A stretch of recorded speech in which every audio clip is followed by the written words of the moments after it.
Today we'll be talking about fundraising within the Indian context. मतलब मुझे fundraise करना है, मुझे किसी investor के पास जाना है. What all things I should keep in mind that would be considered as biggest red flags in making my funding round a fail? Why was this buzzing word of funding winter floating across in the past couple of years? कि funding winter आ गई है. Risk-taking investors turn risk-averse. So basically, who are the risk-taking investors in our economy? They are the VC funds or angel funds who invest in companies which are loss-making or may not have a future, right? They are the risk-taking investors. Welcome to the Corner Office, a go-to podcast where we learn about business, leadership, and success strategies. I'm Sashit Vijay from Corporate Professionals, and today we'll be talking about fundraising within the Indian context. We spoke about what are the different sources of fundraising available, what all things that a startup would have to consider before getting their fundraising round done, what is Sunicorn, Moonicorn, and much more. Today we have with us Mr. Shivanshu Birla, a CFA by profession and an MBA from Indian School of Business. Has worn various professional hats from an investment banker to an entrepreneur. His last stint was as a fund manager at a fintech startup. He is now setting up his own alternate investment funds for fundraising to the pre-IPO, SME IPO, and listed entities.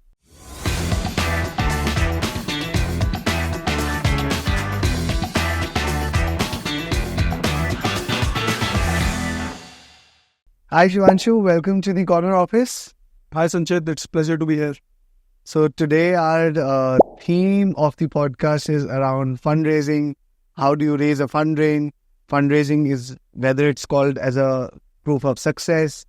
क्या issues आते हैं fundraise करने में, किस type के fundraise होते हैं. So before we start all of that, the most important question to begin with, I would rather say, how important is fundraising within an economy?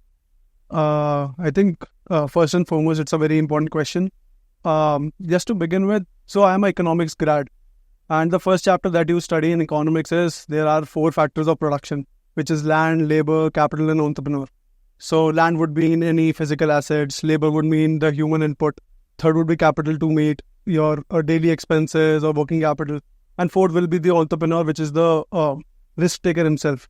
So even if you don't have first 2, land or labor, if you have enough capital, you will be able to acquire them both and get your work done, right?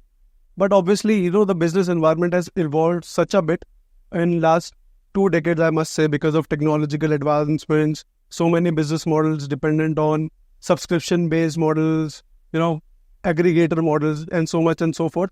So more and more businesses are not based out of physical assets, right? You don't need to have a godown, factories, or machinery to do business these days. I think आजकल हर startup is going towards asset-less or low asset model. Asset light models. So that's why earlier on there was focus on debt-based funds because it is easier to get a loan to fund a certain asset such as maybe a machinery or a factory or a land.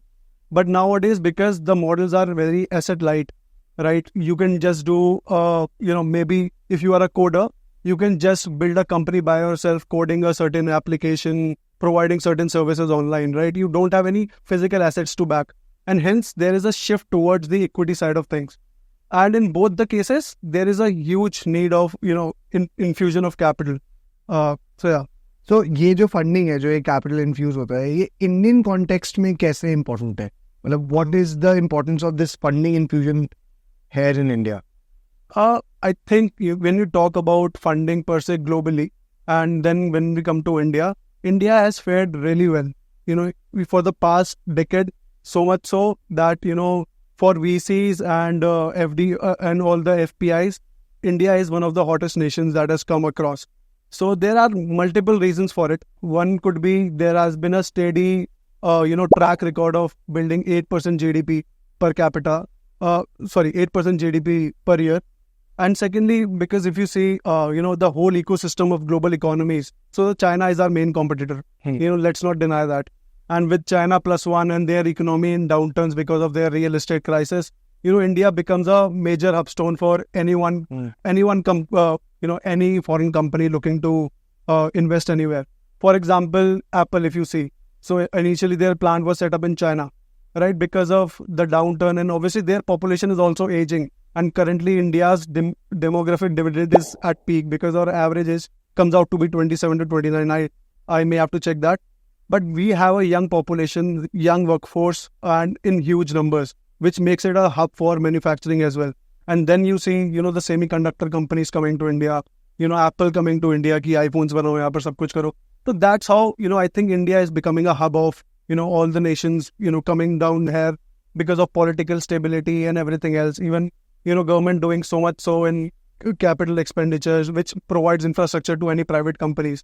So yeah, India is doing pretty well in that sense in terms of investments and everything else. I'm sure, मतलब कहीं ना कहीं हमारा जो China से competition है वो ऐसे ही लोअर डाउन होगा.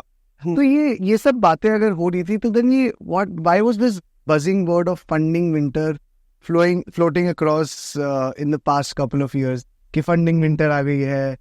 Yeah, so funding winter is not a domestic concept. It was a very global concept. So how, just to put in context what funding winter would mean. So when the risk-taking investors turn risk-averse. So basically, who are the risk-taking investors in our economy? They are the VC funds or angel funds who invest in companies which are loss-making or may not have a future, right? They are the risk-taking investors. And then they turn to being a risk-averse investors. So what happens is they formulate stricter due diligence criteria. The number of deals that they do starts to decline, and even the volume of deals. So what happened in 2023, the average deal size, in India, I'm talking about particularly in India, the average deal size reduced from $16 million to $11 million. And number of deals also decreased from 1,600 to 800. So that shows that, VCs were not, willing to take excessive risk in the economy. And what happened was, so there are stages involved in a startup, right? Seed funding, and then comes angel funding, then Series A. So actually the established companies, Series B, Series C, or who have figured out their business models are able to get their funding, but that too at a lower valuation. In case of Swiggy or Oyo, you have seen they had a down rounds, right? So there was not much of capital appreciation compared to previous rounds. So obviously, VCs started to take less of risk, and what it resulted into was there was a report by Bain which showed approximately 35,000 startups were shut, and 20,000 people, more than 20,000 people were laid off in renowned companies, right? Because obviously, if you're not able to raise so much capital, you have to control your burn, and in order to control your burn, you may have to let people go. So that has been happening in 2023, and even companies like Facebook, Google, right, across the board. So, आपने जैसे ये बातें बोली जैसे series A, series B, series C, एक company के पास कितनी sources होती है फंड रेज करने के लिए? मतलब what are the different places from where a company can raise fund? It doesn't matter whether it's a startup or established company, mature company. What are the sources that are available for any company? And within these sources, what is this Series A, B, C, early age, seed capital, all of that? So what we see in the modern era is there are various sources of capital available. Okay. Right. And there is so much money lying with, people that if you have a good idea, you will be able to raise funds one way or the other. So basically, let's understand what are the sources of funding. So first would be debt capital. Okay. Debt capital is taking a loan, right? It's a borrowing on your balance sheet. So it can range because obviously for a debt capital, there is a interest rate that is, that is linked to it. So for currently risk-free rate in India is approximately 7%. Right. So the credit-worthy companies such as Reliance would be able to raise at 8%, 8.5%. And then there will be startups who would want to raise funds as well. So they can raise maybe at a rate of 16 to 20%. So for example, for a matter of fact, I know that BlueSmart, which is obviously a very great company, it's an aggregator of cabs. EV-based cabs. Yeah, EV-based cabs. So it has NCD floating in the private market at 16-17%. Yes. So it's linked to the risk that the company has because it's willing to take. BlueSmart is more risky than it has to pay a lot of interest compared to Reliance of the world. Then second comes the equity capital, right? Equity is obviously the plain vanilla. You invest in a company, you get ownership rights, and then you also have a stake in the company.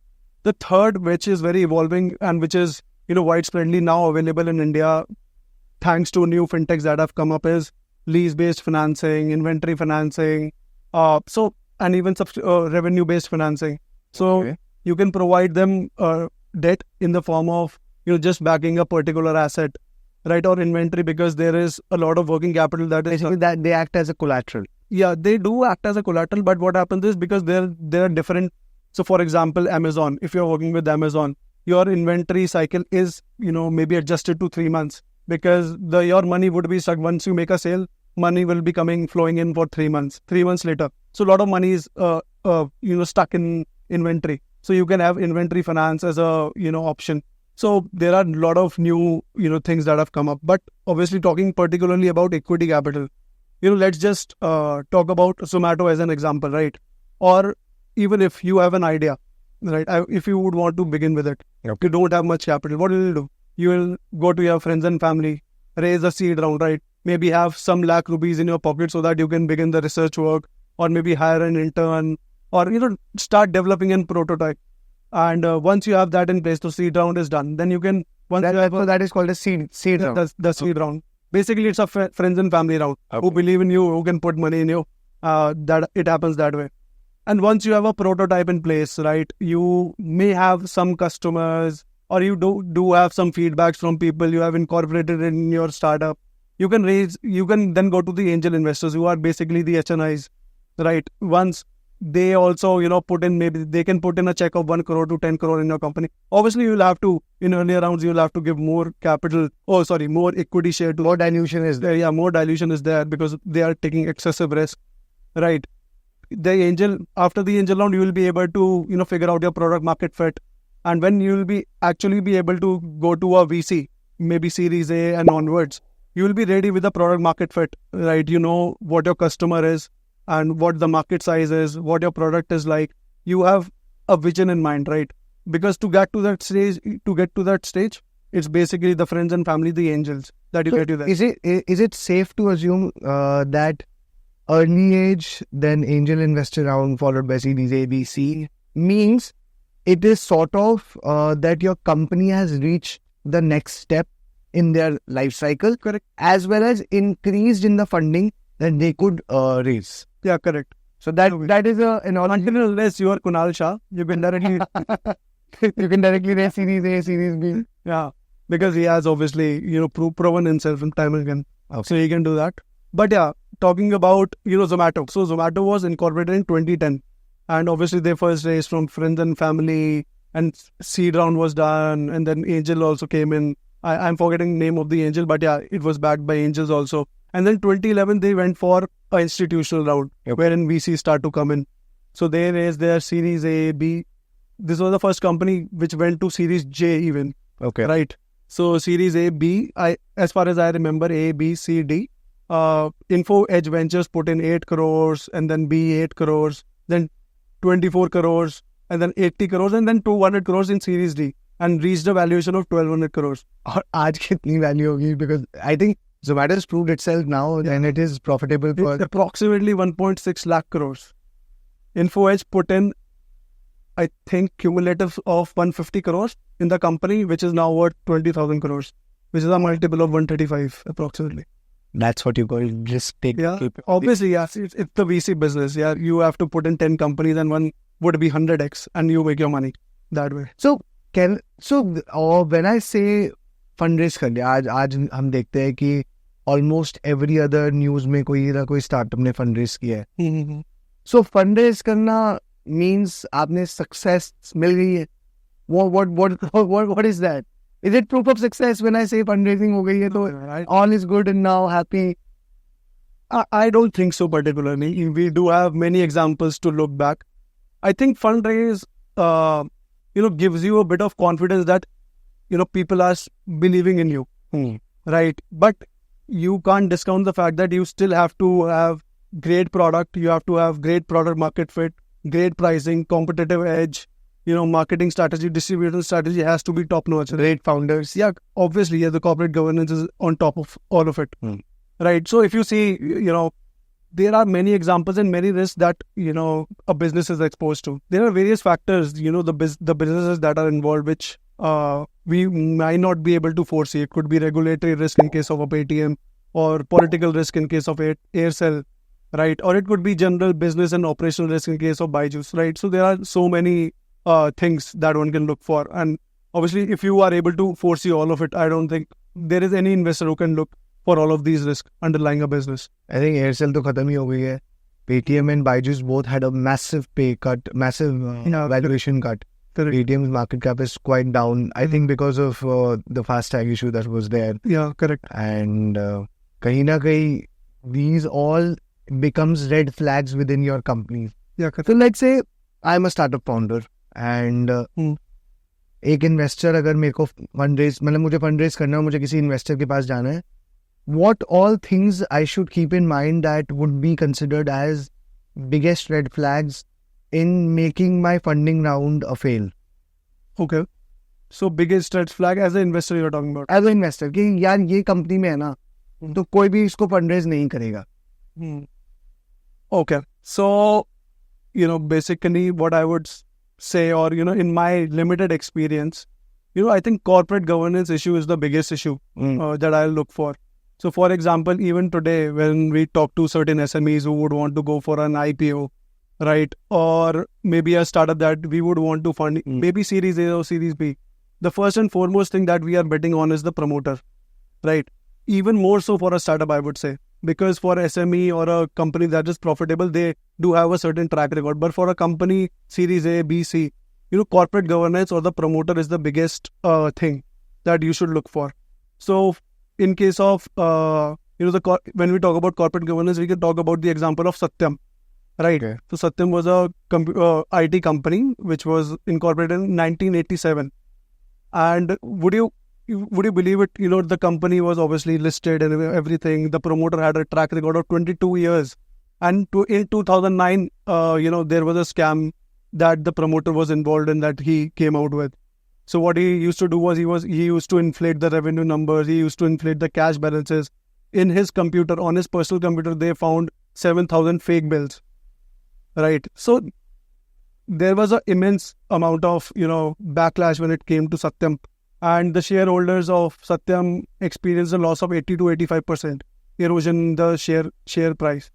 So obviously, I think the first and foremost is to check the intention of the promoter. If the intention of the promoter is intact and he would want to take his business from 1x to 10x, then obviously all the stakeholders involved, even you as an investor or anyone else, would also be, part of that journey. But if you are able to find any, maybe loophole in, how the corporate governance of the company is working, I think you should stay away from that company. As blunt as that. Okay. So, अब जैसे ये तो funding के जो हमने roots बात किए हैं, आज की डेट में almost when we look at off business, they have reached a valuation of $10 billion. Yeah, correct. We see companies becoming unicorns. Then there was one more term that I used to hear was Sunicorn. Then there was Moonicorn, Decacorn. Yeah. What is all this? Explain it to me. Explain it to all the viewers that what is it? Startup. It's just startup lingo. Some lingos. Yeah. Basically. So Moonicorn would mean any startup which is, in the next round they'll be able to get to a $1 billion valuation. Okay. Right. Unicorn is a startup which has a $1 billion valuation. Okay. And one more was Decacorn. Decacorn is a startup which has reached a valuation of $10 billion. So it's just a startup lingo, right? And obviously, if you see in the past, India has raised a good amount of, the trend has been because of all the funding that is coming from various sources. India is able to give birth to so many unicorns in, last 5 years. But we've been receiving a lot of FDI in the past 5 to 10 years. Yeah, correct. In all our startups. Yeah, correct. Okay.